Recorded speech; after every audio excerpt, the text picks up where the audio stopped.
bonjour à tous. Merci Michael. Merci à tous et toutes pour cet accueil en tout cas. Et merci à RTA pour cette invitation, cette sollicitation que j'accepte avec plaisir. Quand elle m'a été faite, j'avais fait part à Michael d'un petit souci de santé dans la conversation, je crois. Ne soyez donc pas étonnés si j'en fais état, voire allusion, parce que c'est elle qui a véritablement motivé ce partage, cette méditation que je vous présente. Alors j'ai intitulé, pour ceux qui ont vu le flyer, « Loin des yeux, loin du cœur ». Alors que dit la Bible sur le cœur ? Eh bien le mot cœur, ou donne-moi ton cœur, je crois que c'est à peu près 300 fois. Je n'ai pas compté hier soir, je vous le cache, je fais confiance à la personne qui a entrepris cela, près de 300 fois. C'est beaucoup. Et avant de jeter un coup d'œil au cœur humain, alors je ne vais pas parler évidemment de l'organe vital, vous l'avez bien compris, puisque Dieu a des émotions et des désirs, on pourrait dire qu'il possède un cœur lui aussi. Nous avons un cœur parce que Dieu en a un. N'est-il pas écrit que David était un homme selon le cœur de Dieu ? Acte 13, 22. Alors quel était le cœur de David selon la Bible ? Toujours selon ce texte de Acte 13, 22, la Bible nous donne la réponse. David avait un cœur selon Dieu, c'est-à-dire un cœur qui était, on va dire, suffisamment aimant, obéissant pour accomplir la volonté de Dieu. Alors beaucoup de versets font allusion au cœur, je ne vais pas citer les 300, mais quelques-uns qui m'ont le plus interpellé. Dieu bénit un peuple, son peuple, au moyen de dirigeants qui connaissent et suivent son cœur, n'est-ce pas ? Le cœur humain, dans son état naturel, il est mauvais, tortueux et trompeur. Vous connaissez ce texte, Jérémie 17, verset 9, je vais le lire. Finalement, le cœur est tortueux plus que tout et il est incurable. Qui peut le connaître ? Au fond, qui peut connaître le cœur humain, si ce n'est Dieu ? Autrement dit, chers amis, la chute en Éden nous a touchés au plus profond, touché nos pensées, nos émotions, nos désirs ont été impactés, affectés par le péché, et nous ne voyons pas à quel point le problème est profond. Et j'essaierai de creuser un petit peu cela, si vous permettez. Nous ne comprenons peut-être pas d'ailleurs notre propre cœur, n'est-ce pas ? Sûrement même, mais Dieu le comprend. Il connaît les secrets du cœur. Psaume 44, 22. Il connaît les secrets du cœur. Oui, parce que le cœur a des secrets. Il y a aussi un autre texte, 1 Corinthiens 14, 25. D'ailleurs, Jésus n'avait pas besoin qu'on le renseigne sur les hommes, car il savait lui-même ce qui est dans l'homme, dans le cœur de l'homme. Jean 2, versets 24 à 25. Sa connaissance du cœur permet à Dieu de juger avec justice. Et il le dit d'ailleurs, « Moi, l'Éternel, j'explore le cœur, j'examine les reins pour traiter chacun conformément à sa conduite, au fruit de ses agissements. » Jésus décrit d'ailleurs l'état, on va dire, en faillite de notre cœur. Marc 7, versets 21 à 23. Je lis. En effet, pardonnez-moi, c'est de l'intérieur, c'est du cœur des hommes que sortent les mauvaises pensées, les adultères, l'immoralité sexuelle, les meurtres, les vols, la soif de posséder, les méchancetés, la fraude, la débauche, le regard envieux, la calomnie, l'orgueil, la folie. Toutes ces choses mauvaises sortent du dedans et rendent l'homme impur. Donc, ça vient du dedans, n'est-ce pas ? On reviendra là-dessus. Notre plus gros problème, chers amis, ce n'est pas l'extérieur à nous, mais c'est l'intérieur, n'est-ce pas ? C'est notre cœur, parce que notre cœur est le théâtre du conflit cosmique. J'entends beaucoup certains, effectivement, nous dire attention, nous sommes dans les temps de la fin, faisons attention aux autres.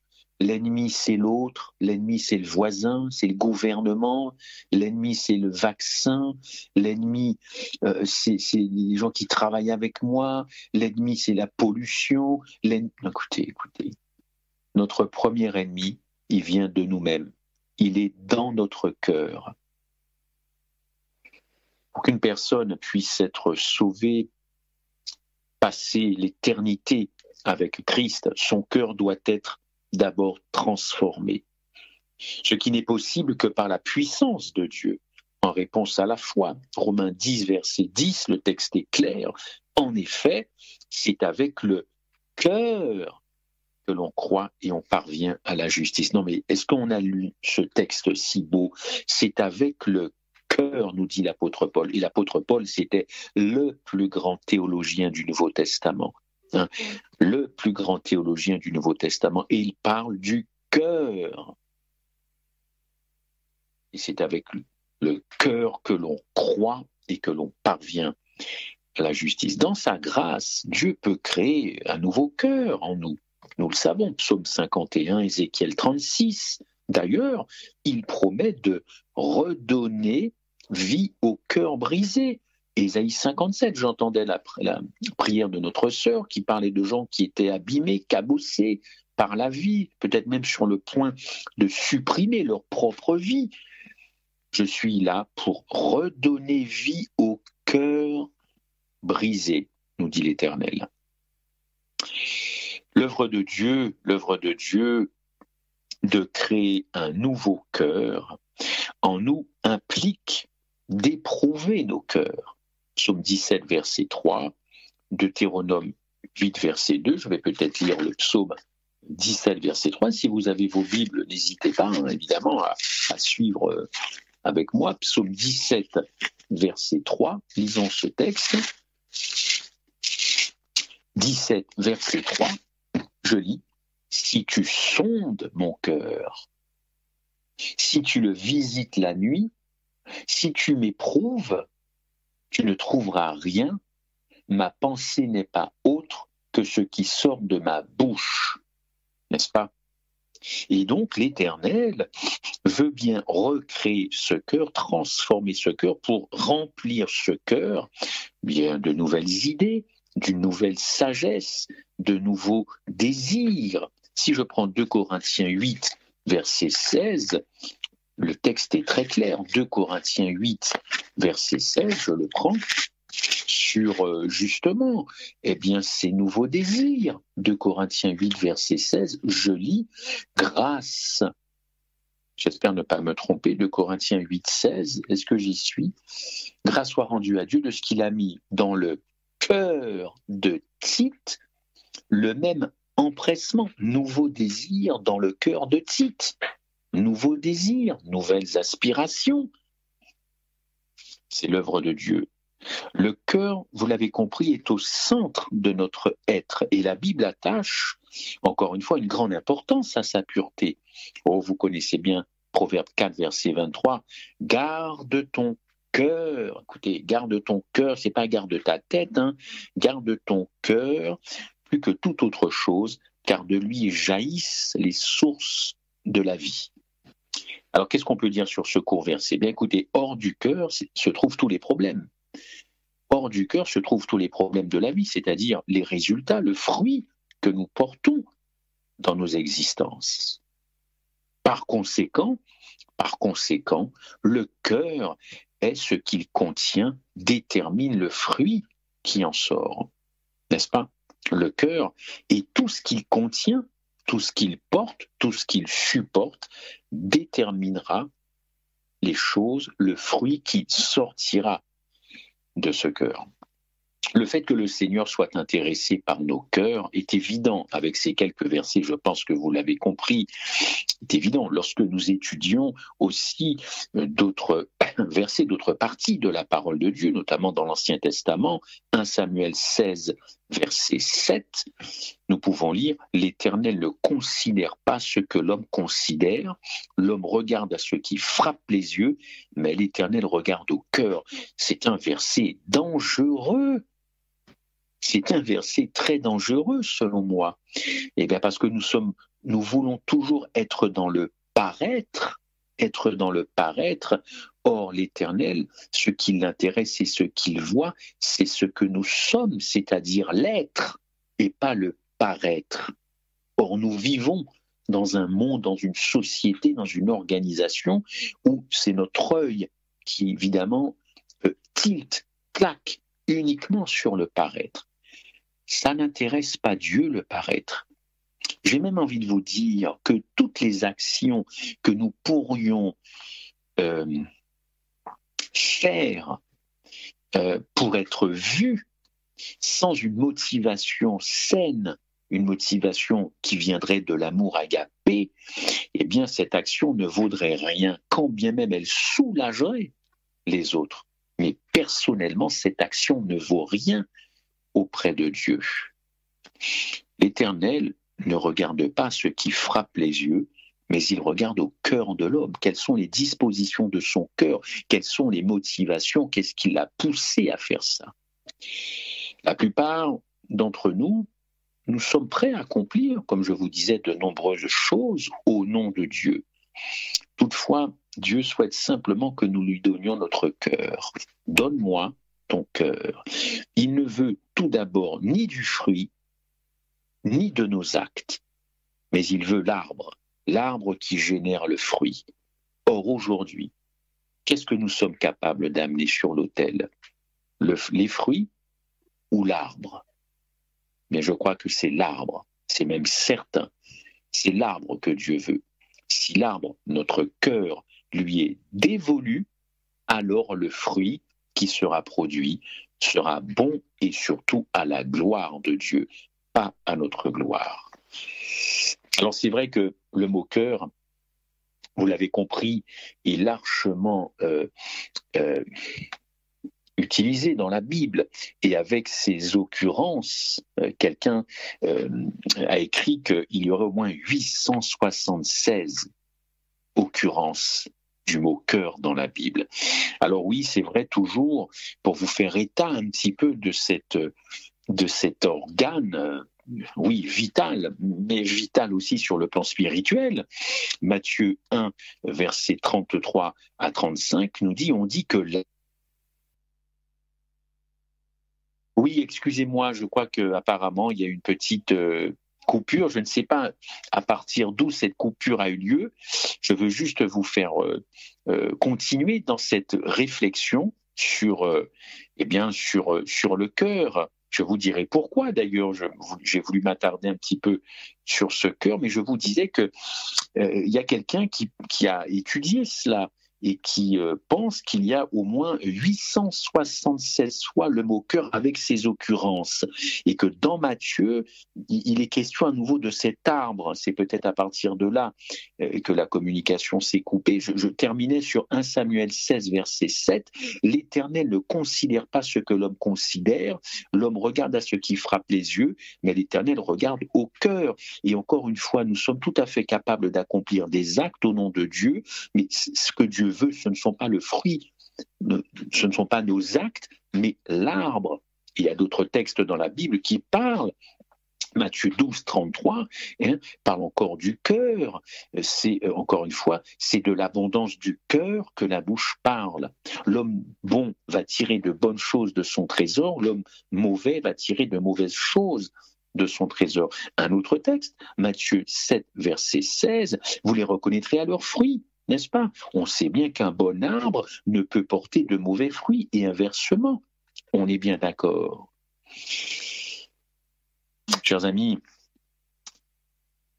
Proverbe 4, verset 20, Dieu nous explique comme un père ce qui suit. « Mon fils, sois attentif à mes paroles, prête l'oreille à mes discours, qu'ils ne s'éloignent pas de tes yeux, loin des yeux, loin du cœur. » Ça, c'est moi qui rajoute ça. Loin des yeux, loin du cœur. Mon fils, sois attentif à mes paroles. Prête l'oreille à mes discours. Tends l'oreille. Que ces discours ne s'éloignent pas de tes yeux. Garde ces discours au fond de ton cœur, loin des yeux, loin du cœur. Notre Père nous appelle enfin, afin que plutôt que nous prêtions attention à ces mots, pour écouter ces dires et les garder au fond de notre cœur et non pas au fond d'une bibliothèque. Comme on l'a vu précédemment, le trésor qui est présent dans nos cœurs détermine le fruit que nous portons dans nos vies. Ceci est également valide pour la parole de Dieu, qui porte en elle-même le fruit lorsqu'elle est gardée précieusement dans nos cœurs.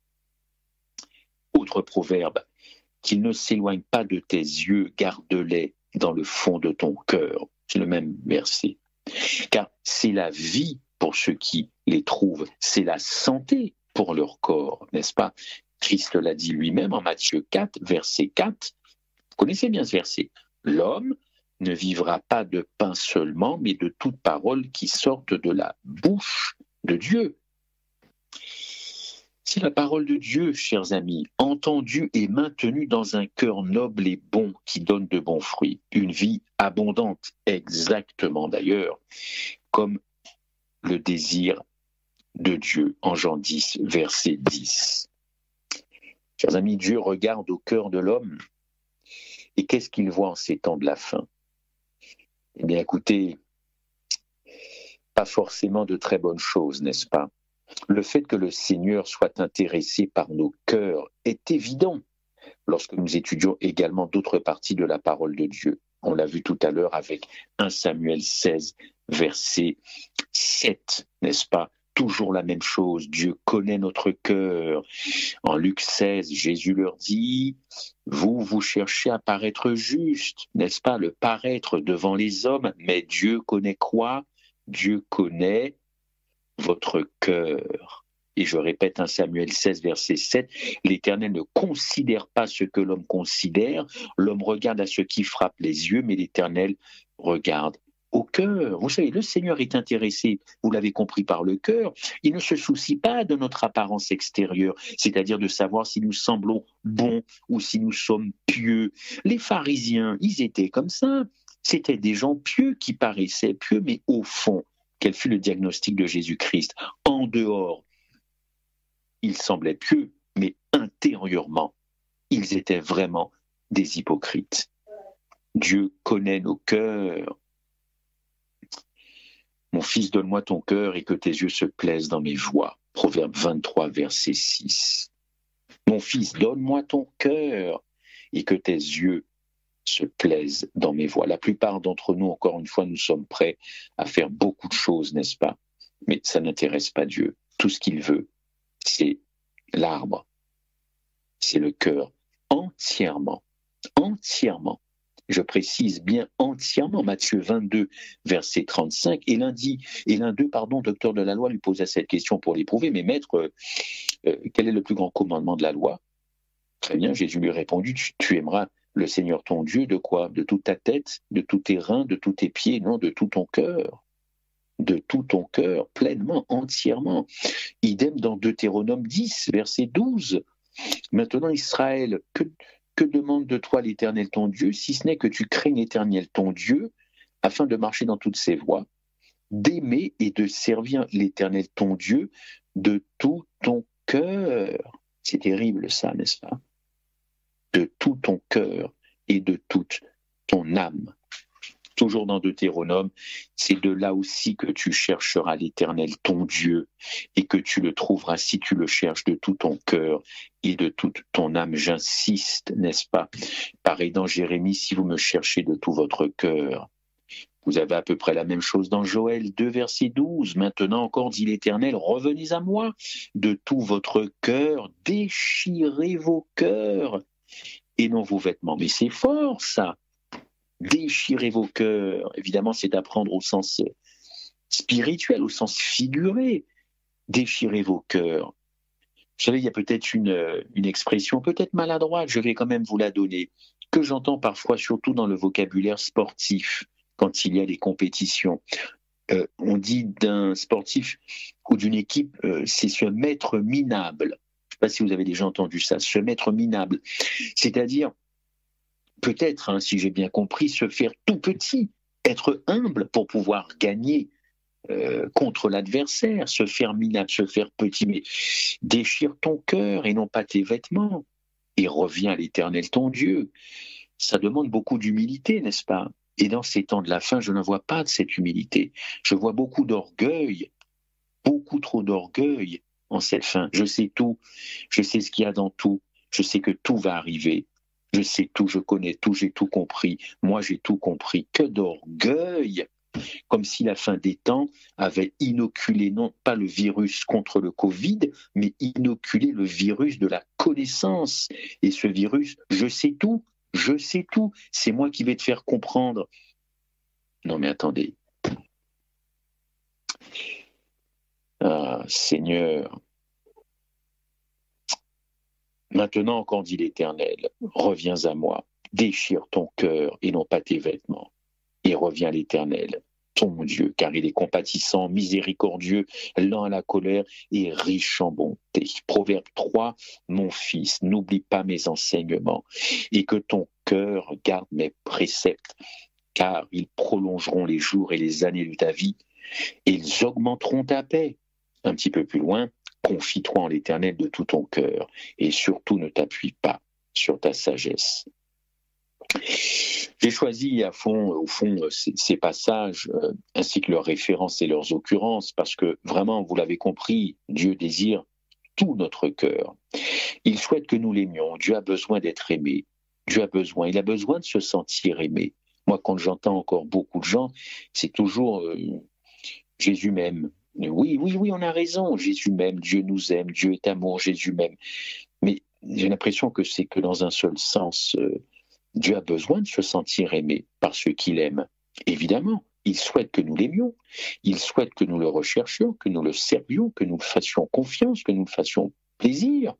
Il souhaite que l'on revienne vers lui si certains s'en sont écartés, n'est-ce pas? Car au fond, vous le savez bien, dans 2 Chroniques 6, 14, le Seigneur garde cette alliance et la miséricorde envers ses serviteurs qui marchent en sa présence, encore une fois, de tout leur cœur. Mais voilà, chers amis, le péché, il faut bien en parler. Le péché est venu tout dézinguer, tout bazarder dans cette affaire-là, n'est-ce pas? Le péché, c'est vraiment un problème issu du cœur. Comme nous avons pu l'observer jusqu'à maintenant, Dieu regarde et s'intéresse au cœur. Il n'est donc pas étonnant qu'il considère également le péché comme un problème qui vient du cœur. Alors bien sûr, vous me direz, Adam et Ève dans le jardin d'Éden, c'était pour augmenter leur connaissance. Mais si leur cœur avait été entier, la tête n'aurait pas suivi. Les doutes ont commencé dans le cœur. Excusez-moi, ça a tout commencé dans le cœur. Si j'aime, je crois, je n'ai pas besoin de commencer à douter et à faire ce que le diable m'inspire. Matthieu 5, verset 27, vous avez appris qu'il a été dit, tu ne commettras point d'adultère, mais moi je vous le dis que quiconque regarde une femme pour la convoiter a déjà commis un adultère car elle est dans son cœur. Ben oui, mais l'adultère, tout commence dans le cœur, pas dans la tête. Ce passage a troublé de nombreuses personnes, car il raccorde le péché, il ne raccorde justement pas le péché avec des actes externes, mais Dieu le considère différemment. Il relie le péché au cœur, c'est-à-dire la partie interne d'un homme. Le mal devenant une partie de notre cœur est péché, quel que soit le moment ou l'endroit où il se manifeste par des actes externes. Écoutez, vous connaissez bien ce texte, d'ailleurs les catholiques romains s'en servent justement pour baptiser les bébés. J'ai été conçu dans l'iniquité. Ma mère m'a conçu dans le péché, nous a dit David. Et dans Psaume, si j'avais conçu l'iniquité dans mon cœur, le Seigneur ne m'aurait pas exaucé. Ça vient du cœur, cette affaire-là. Ésaïe 59, puisque tout le trimestre a été sur Ésaïe. Non, la main de l'Éternel n'est pas trop courte pour sauver, ni son oreille trop dure pour entendre, mais ce sont vos crimes qui mettent une séparation entre vous et Dieu, ce sont vos péchés qui vous cachent sa face et l'empêchent de vous écouter. Le péché coupe, rompt la communication avec Dieu. Et comme il peut être évident à partir des passages mentionnés, ce fait survient au moment même où il est conçu dans quoi? Dans la tête, dans le cœur. Voici pourquoi il est si nécessaire de garder l'accès de notre cœur, de demander à Dieu, comme David le fit d'ailleurs, de le purifier de toute iniquité. Nous devons aussi, en ces temps de la fin, plutôt que de s'occuper de l'avenir et de flipper complètement, nous devons donc également demander à Dieu de contrôler, de filtrer ce qui vient en son sein, afin de garantir que seul lui puisse régner, Dieu et sa parole, évidemment. Mais dans quel état aujourd'hui est notre cœur en ces temps de la fin, n'est-ce pas? Est-ce que notre cœur est plutôt prêt pour une vie victorieuse ou pour une défaite? La persécution, les problèmes, le temps de trouble qui attend le peuple de Dieu, selon la Bible, sera-t-il un temps de victoire pour vous ou plutôt un temps de trahison? De quel côté votre cœur va pencher? Parce que moi, ce qui m'intéresse, c'est le cœur.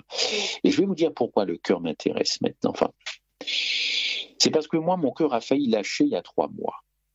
Voilà. Il a failli s'arrêter il y a 3 mois. Alors, vous comprendrez maintenant que je suis un miraculé depuis 3 mois et que mon épouse n'est pas veuve depuis 3 mois. Donc ce cœur, au sens propre, nous devons évidemment le protéger et en prendre soin.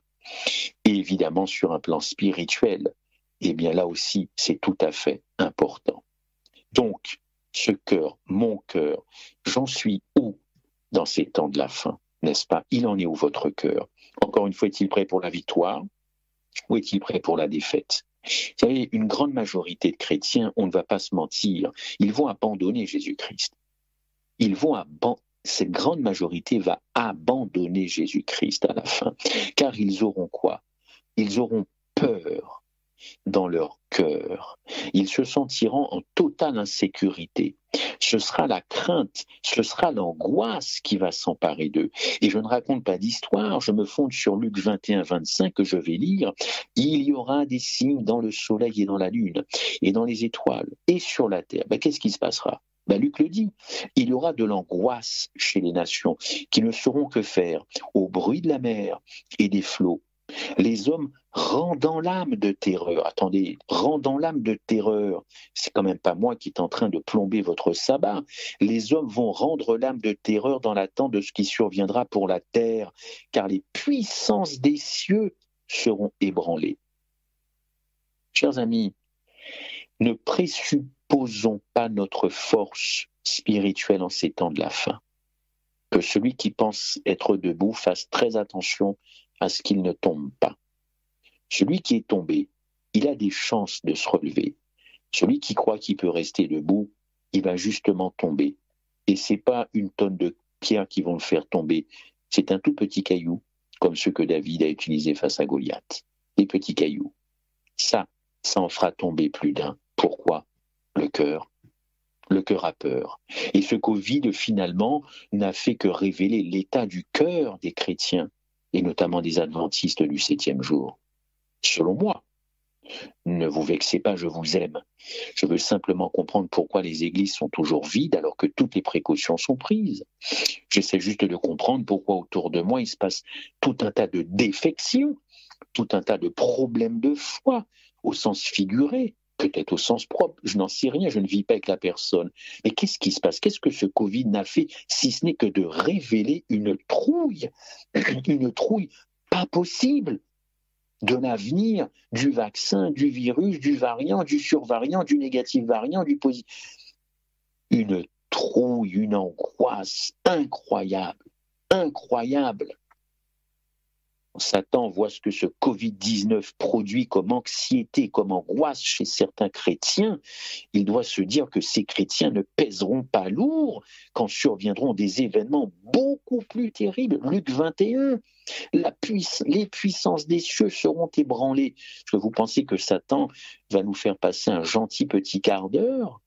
Non, il connaît aussi bien les prophéties que n'importe quel adventiste, si ce n'est même mieux.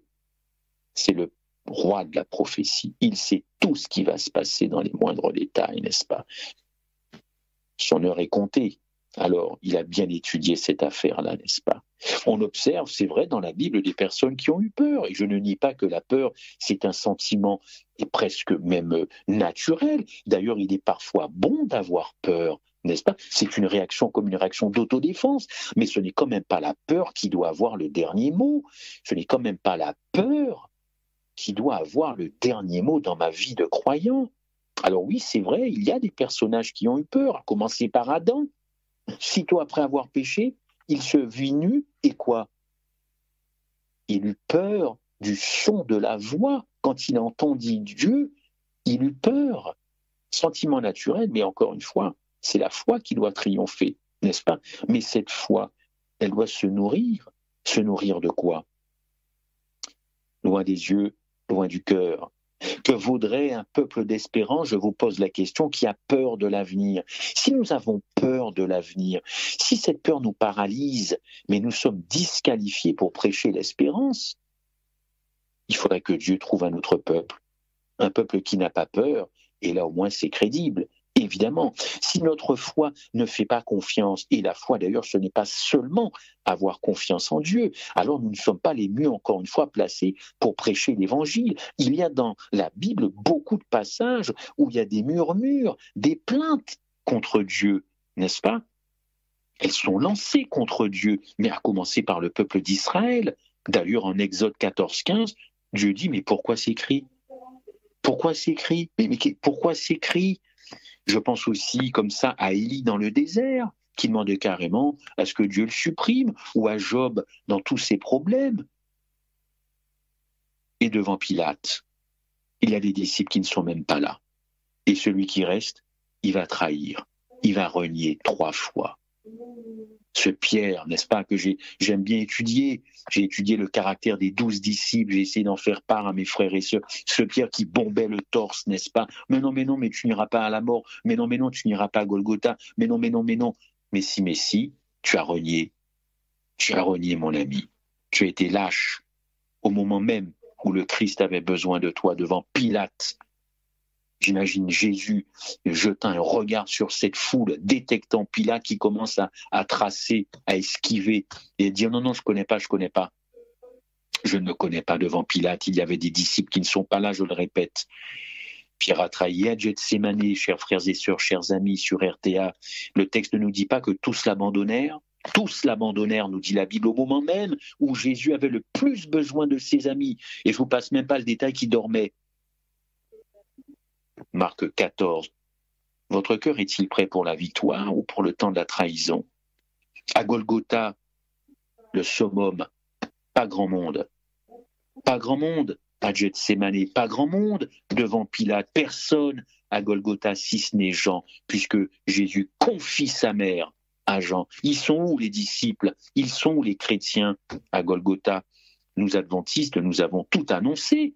Permettez-moi de vous le dire, on a tout annoncé. On a annoncé le sabbat comme le seul jour d'adoration.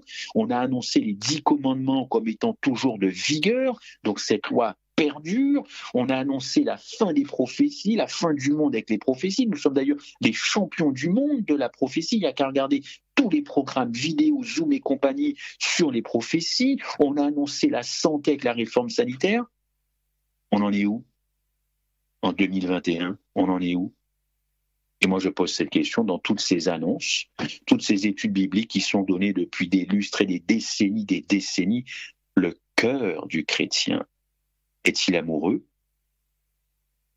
Est-il amoureux? Avons-nous un cœur prêt à aimer Christ jusqu'au bout, comme lui nous a aimés jusqu'au bout? Aimer nos ennemis, ceux qui viendront nous malmener, n'est-ce pas? Ne pas vouloir justement du mal en retour à ses ennemis. Matthieu 5, 44, c'est le verset qui est honni, détesté par les chrétiens. Ils ne le comprennent pas, ils n'en veulent pas de ce verset. Et j'ai fait un test lors d'une étude biblique, nous avons parlé de ça. Moi, j'ai clairement des chrétiens honnêtes, sincères, qui m'ont dit « Ce verset est impossible. Je ne crois pas à ce que Jésus-Christ a dit. C'est pas vrai, ça ne peut pas arriver. » Est-ce que vous en faites partie? Ceux qui contestent Matthieu 5, 44, aimez vos ennemis. Bénissez ceux qui vous maudissent. Les grands discours sur la fin des temps, on devrait faire plus de discours sur Matthieu 5 et puis ensuite éventuellement, oui, d'accord, ok, on parle, mais on commence par Matthieu 5, n'est-ce pas? Parce qu'on est trop focalisé sur les événements et pas assez sur comment je vais réagir face à ces événements. Ok? Comment je vais réagir quand on viendra saccager chez moi ou me piller, tout ce que vous voulez? Mon cœur, je devrais me remémorer. Matthieu 5. Aime ton ennemi. C'est un ordre de Dieu, n'est-ce pas? C'est un impératif. Hein? Cherchez toutes les versions que vous voulez, c'est de l'impératif. Aime ton ennemi, bénis celui qui te veut du mal. Ouais, c'est ça qui m'intéresse à la fin des temps. C'est comment je vais me comporter. Comment je vais me comporter. Est-ce que je vais vouloir crier vengeance? Ce n'est pas tant l'événement qui m'intéresse, car je sais qu'il arrivera, mais c'est comment je vais affronter cet événement. Comment vivrons-nous l'amour dans les temps difficiles, quand le péché d'ailleurs submergera le monde? De Timothée 3:2. Comment mon cœur va-t-il se comporter? Oui, c'est vrai, je le trouve, on parle beaucoup d'événements de la fin des temps avec cette pandémie, mais le conflit cosmique, il est dans mon cœur avant tout. Il n'est pas à l'extérieur, il est dans mon cœur. Je le répète, écoutez l'Éternel parler. Mais moi, je vous dis, aimez vos ennemis, bénissez ceux qui vous maudissent, faites du bien à ceux qui vous haïssent. Waouh, faites du bien à ceux qui vous haïssent. T'as réellement dit ça, Jésus? Faites du bien à ceux qui vous haïssent et priez pour ceux qui vous maltraitent et qui vous persécutent. Moi, je vous pose une question. Qu'est-ce que votre cœur vous dit ce matin sur ce verset? Quelle est la réponse de votre cœur? Ça, c'est pas un grand discours que je vous fais. Comment vais-je me comporter à la fin? Car le péché nous sépare de Dieu. Le péché nous a fait sortir de la sphère de Dieu. Le péché, c'est une rupture relationnelle. C'est beaucoup plus qu'un acte, puisque nous l'avons vu, je peux commettre un adultère sans même avoir eu des relations sexuelles. Vous le savez. Vous avez appris qu'il a été dit, tu ne commettras point d'adultère, mais moi je vous dis que j'annonce quelque chose de nouveau. Quiconque regarde une femme pour la convoiter a déjà commis un adultère dans son cœur. Si ton œil droit est pour toi une occasion de chute, arrache-le. Connaissez la suite de ce verset. Le péché, c'est une rupture relationnelle avec Dieu, mais c'est aussi une rupture relationnelle avec les autres. Rupture déjà entre Adam et Ève. Oh là là, quelle phrase! À peine après avoir péché, qu'est-ce que dit Adam? La femme que tu as mise à mes côtés. Mais déjà la distance, hein. C'est plus mon amour, ma doudou, mon chéri, c'est la femme que tu as mis. L'autre déjà, c'est l'autre. Tu n'avais pas qu'à mettre l'autre à mes côtés. Faire face à la mort et à la souffrance, c'est courant de nos jours. Comment réagissons-nous? Comment notre cœur réagit face à la mort et à la souffrance? Et pourtant, en Hébreux 2:15, Jésus nous a enlevé la crainte de la mort. Si j'ai bien compris le texte. Chers amis, il faut être prêt pour la mort et n'en vouloir à personne et surtout pas à Dieu. Satan est là et il regarde d'ailleurs comment on se comporte quand on est frappé par la maladie, frappé par toutes sortes de mots MAUX. Il écoute ce que l'on dit, il écoute ce que les communautés disent sur lui quand les pires moments sont là. Nous avons déjà vécu la seconde mort dans la mort du Christ lui-même, la mort physique, l'absence de vie, mais vaincu la mort éternelle. Pourquoi aurais-je peur de quelque chose? Je suis donc en sécurité. Christ est passé par là où il veut que je ne passe pas. Pourquoi aurais-je peur de quelque chose? La crainte pour soi, la crainte de l'avenir, de ce que l'on va devenir. Mais tout ça, c'est de l'égoïsme, de l'égocentrisme. Ce n'est pas être dans l'amour agapé de Dieu. Restons dans la sécurité que Dieu nous apporte. Oui, notre seule sécurité, c'est auprès de Jésus. Vous y trouverez tout d'ailleurs, fidélité, douceur, réconfort, assurance. C'est justement ce que l'on doit souhaiter à nos ennemis. Le péché nous a appris l'indépendance, l'égocentrisme, encore une fois être tourné vers soi, penser à soi. C'est le contraire du don de soi, c'est le contraire de la croix. Aujourd'hui, je crois que pour beaucoup de chrétiens, il y a beaucoup plus de bonheur à recevoir qu'à donner. C'est anti-évangile, c'est anti-agapé, chers amis. Regardez Moïse et Paul comme exemple, prêts à renoncer à la vie éternelle pour que Dieu sauve leur peuple, le renoncement, ne plus penser à soi. d'abord les autres. Ça, c'est la vie de l'agapé. C'est surtout la vie du ciel, et je crains que beaucoup s'ennuient au ciel. Il y a des gens qui ont vraiment envie d'aller au ciel tout de suite là, pour abréger leur souffrance. D'ailleurs, c'est très égoïste cette affaire. Jésus, reviens parce que je souffre. Ah bon, je ne dois revenir que parce que tu souffres. Très bien, et moi je ne souffre pas. Mais écoute, toi c'est après, moi c'est d'abord parce que c'est toi qui m'as sauvé. Vous voyez un peu le discours, mais quand on est au ciel, c'est quoi la conception du ciel? Votre cœur, dans le cas où sera présent, comment notre cœur sera, comment notre foi sera. Est-ce que notre foi, notre cœur aura le dernier mot face au pire, face aux catastrophes? Pour conclure, on parle beaucoup d'Apocalypse 14, n'est-ce pas, comme dernier message à annoncer au monde. Je crois que c'est le credo de l'Église adventiste du 7e jour. C'est bien. Mais quelle est la foi de Jésus dans ce verset? Est-ce qu'on a étudié ça en profondeur? C'est ici ceux qui gardent les commandements de Dieu et qui ont la foi de Jésus. Eh bien, la foi de Jésus, c'est notre capacité à aimer notre ennemi, comme lui l'a fait pendant 33 ans sur cette terre, notre capacité à aimer notre ennemi, notre capacité à aimer notre bourreau, celui qui viendra nous chercher, le commissaire de police, n'est-ce pas, celui qui va nous mettre en garde à vue, parce qu'on respecte le sabbat, parce qu'on fait du bien aux autres. Ça va agacer, ça va agacer ces gens-là. Notre capacité à aimer, c'est ça la foi de Jésus, n'est-ce pas? Celui qui viendra nous faire tout un tas d'histoires, n'est-ce pas? On ne devra même plus penser à nous dans ces moments-là. Nous devrons penser à l'autre, dont le cœur résiste encore au salut de Dieu, celui qui ne connaît pas dans les profondeurs Christ. On se souciera des autres, surtout de ceux qui nous vaudront du mal. Ça, c'est la foi de Jésus. Penser d'abord aux autres, s'oublier soi-même. Si vous êtes animé de l'esprit de l'agapé, vous vous soucierez d'abord des autres. Quand on a cet esprit de Golgotha, on fait tout pour les autres pour qu'ils viennent à Christ. Notre foi vaincra si on la nourrit. Nourrit de quoi? Du Christ. Mais si Christ est loin des yeux, il sera loin du cœur. Aurons-nous aussi les yeux du pardon, les yeux de la réconciliation, comme Jacob face à Ésaü?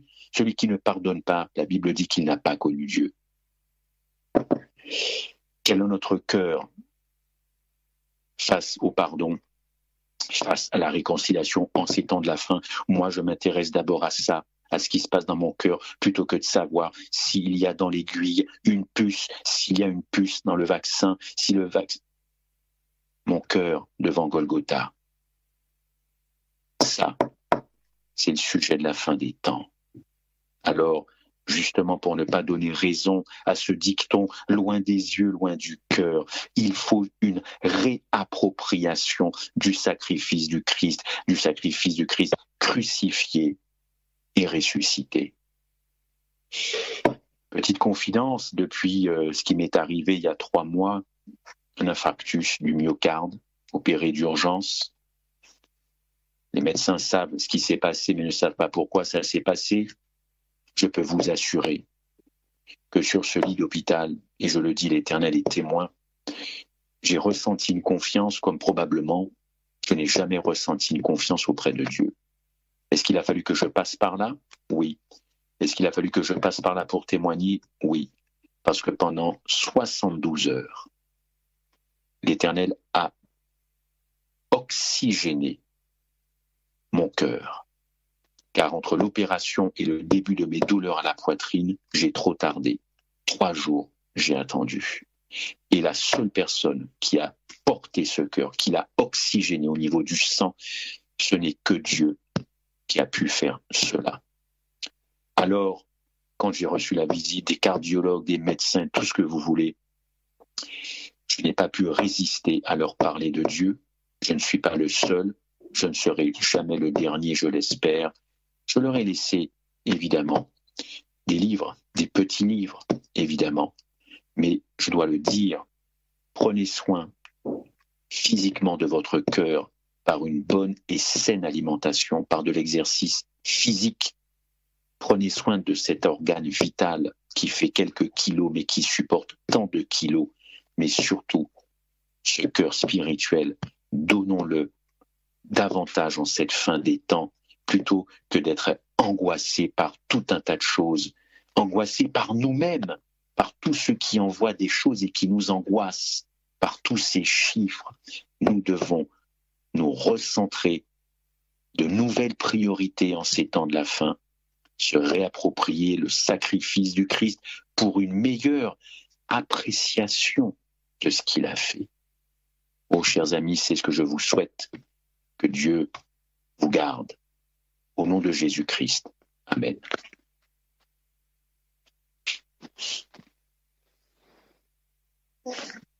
Amen. Gloire à Jésus. Gloire au Saint-Esprit de Dieu. Je voudrais témoigner en écoutant la prédication de Christophe. J'avais une très bonne amie, une amie que j'aimais beaucoup, une amie que je me confiais à elle, une amie que j'avais pris le temps de la connaître et elle avait pris le temps de me connaître aussi. Ce qui s'est passé un jour, elle m'a trahi en fait. Et lorsqu'elle m'a trahi, elle ne voulait plus entendre parler de moi. J'ai été blessée par son comportement. J'ai été brisée par tout ce qu'elle a fait derrière mon dos. Et ça m'a laissé des séquelles. Lorsque j'ai commencé à penser à tout ce qu'elle avait fait, tout ce qu'elle m'avait fait, j'avais que des larmes, j'avais des palpitations cardiaques. Je me sentais pas bien, je me sentais étouffée. J'avais mal. Lorsque j'entendais juste son prénom, j'étais tourmentée, je n'étais pas bien et j'avais beaucoup de colère et de haine contre elle. Je présentais la situation à Jésus. Je disais à Jésus tout ce que je ressentais, tout ce qu'elle m'avait fait. Et puis un jour comme ça, lorsque je disais à Jésus, j'ai mal, voilà, à chaque fois je la vois, j'ai mal, on se regarde plus, on se parle plus et dès que en fait c'était ma meilleure amie, c'était une bonne copine et maintenant dès que je la vois, j'ai que des pensées de mort pour elle. J'ai que des pensées de vengeance, des pensées de haine. Elle est devenue mon ennemie en fait. Avant ce n'était pas comme ça. Avant je la disais je t'aime parce que c'était ma copine, je l'aimais beaucoup. Mais maintenant, aujourd'hui, ce n'est plus je t'aime, c'est je te hais. Dès que je la vois, c'était ça. Alors, un jour sur mon canapé, puisque mon canapé, c'est mon cheval de bataille, le Christ m'a dit pardonne. Pardonne. Si tu veux avoir la liberté, il faut que tu pardonnes. Amen. Amen. C'est la première délivrance que tu auras lorsque tu te décideras de pardonner. Et quand tu décideras de pardonner, moi, je viendrai faire la suite. Sur mon canapé, il fallait faire un choix. Il fallait énumérer tout ce qu'elle m'avait fait et dire « je pardonne ». Je pardonne. Ça, ce n'était pas une thérapie avec un psychologue ni avec qui que ce soit, c'était sur mon canapé un soir. Le Saint-Esprit a commencé à énumérer toutes les fois où il m'a blessée. Il m'a dit « déclare de ta bouche. Si tu déclares de ta bouche, je viendrai faire le travail en toi. » J'ai commencé à dire « Seigneur, je pardonne à ma copine parce qu'elle avait parlé contre moi. Je pardonne. » Dès que j'ai dit « je pardonne », je vomissais. Je pardonne telle chose, je vomis. Je pardonne, je pardonne, je pardonne.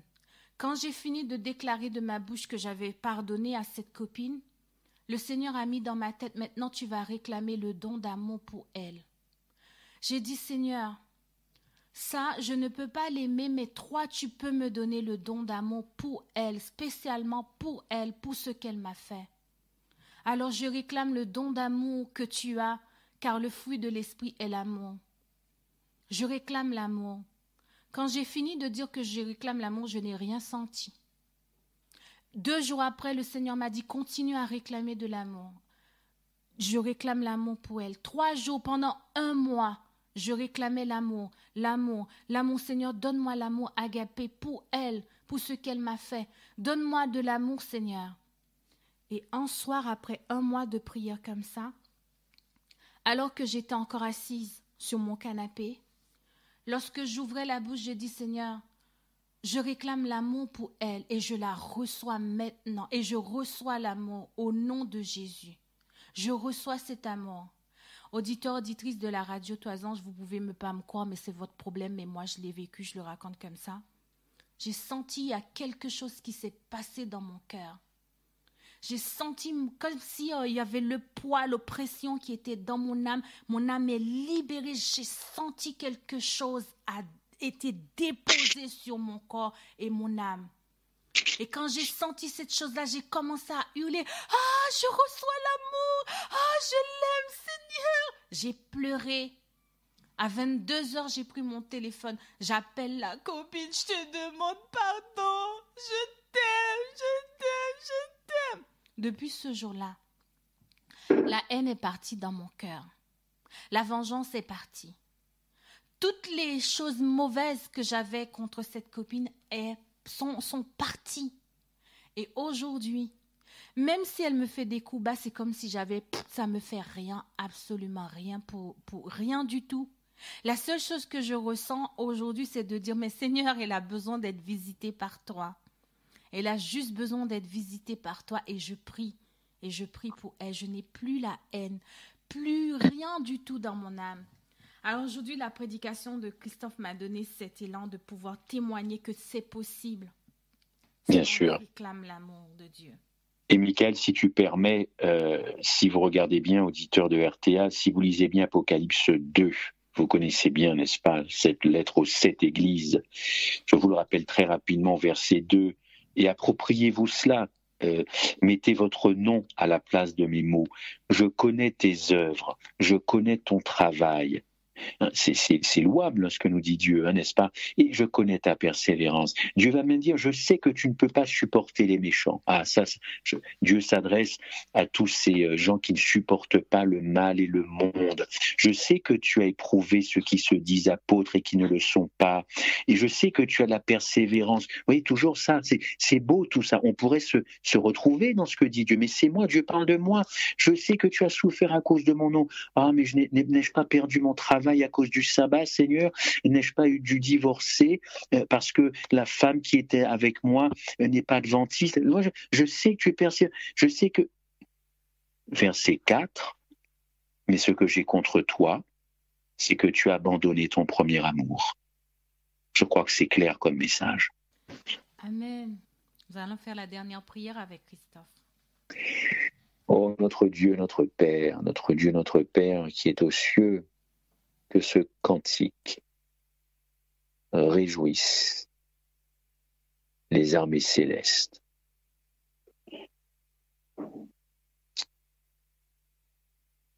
Seigneur, tu m'as sûrement poussé par ton esprit à mettre l'accent ce matin sur le cœur de l'homme. C'est la partie que tu veux, que tu aspires à avoir pleinement et totalement. Et c'est ce cœur que nous avons du mal à te donner entièrement, car il est partagé. Il reste partagé alors même que nous vivons une époque très particulière. Tu nous as donné beaucoup d'années pour nous préparer. Nous ne connaissions ni ce Covid, ni rien d'autre, en tout cas d'une telle ampleur jusqu'à ce jour. Du temps pour t'aimer, du temps pour te contempler, du temps pour t'approprier, du temps pour te parler, du temps pour t'aimer. Et nous voici dans une année complexe qui n'augure, c'est vrai, rien de bon. Nous ne sommes pas surpris, tu nous as prévenus. Mais seulement ce cœur qui nous maintient en vie est-il encore partagé, soupçonneux, douteux, en manque de confiance, en panne, malade? Seigneur, tu es le seul à pouvoir réparer les cœurs des hommes. Tu es le seul à pouvoir nous attirer à toi. Nous te demandons avec beaucoup d'humilité de persévérer, de persévérer. Et nous te remercions de ta persévérance et de ta patience. Et nous savons qu'un jour viendra où il sera trop tard. Et là, ce cœur devra être tout entier à toi. Parce que tu as besoin de vivre avec des gens qui t'aiment. Pour toujours, pas pour un jour. Nous te demandons et te remercions pour tout ce que tu fais. Et te demandons surtout de venir enlever ce qui t'échappe encore ou d'expulser ce qui fait obstacle à un cœur entier, totalement donné à toi. Ce ne sont pourtant pas les preuves d'amour que tu as eues vis-à-vis de nous qui manquent. Nous avons ta parole, nous avons des témoignages, nous avons les prophètes. Nous ne manquons de rien, nous sommes, avouons-le, des enfants gâtés de l'Évangile. Qu'est-ce qui nous manque? Eh bien, il nous manque l'essentiel. Et nous sommes peut-être passés à côté de l'essentiel, l'agapé. Beaucoup de discours, beaucoup de certitudes, beaucoup de convictions. Et au fond, des cœurs toujours aussi secs, comme les montagnes de Gilboa. Pardon, et surtout, au secours. Au nom de Jésus, Amen.